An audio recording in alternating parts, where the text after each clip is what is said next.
Guys, ito yung forest crest. Ito yung mga cabin nila. Tapos ito yung room namin.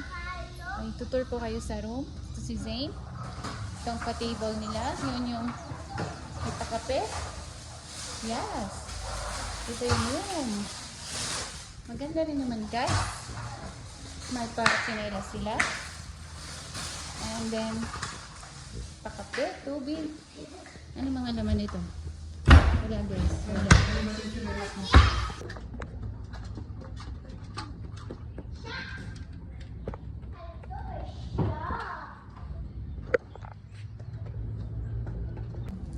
Ganyan guys yung mga cabin nila dito.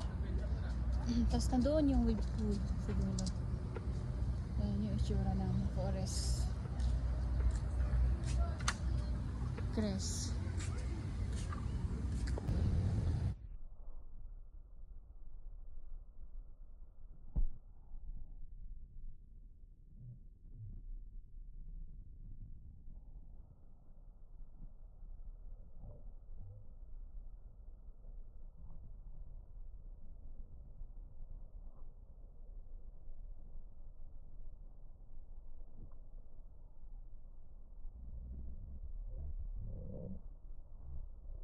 Dito guys, pwede ko.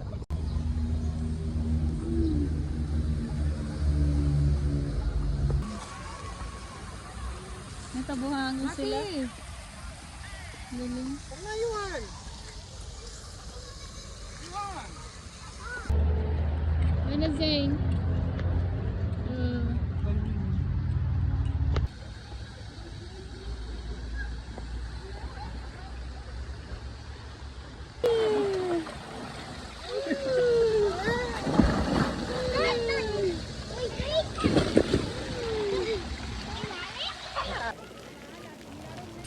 Ang ganda guys, meron siyang na-divide yung pool.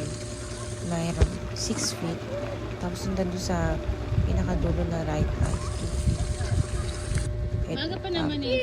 Sige, iyan mo kasi maaga pa. Hapo.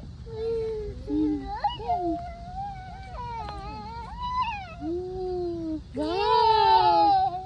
Wow! Wow! Wow! Binubuli ng nanay. Binubuli ng nanay.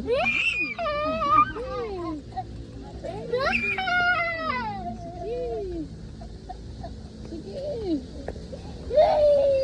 Wow! Wow! Wow! Wow!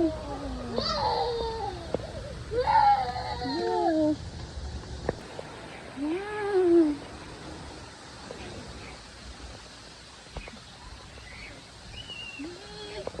Wow! Wow! Yes!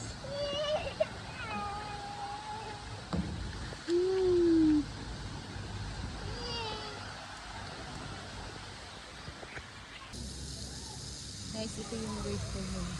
Pero may oras pa po.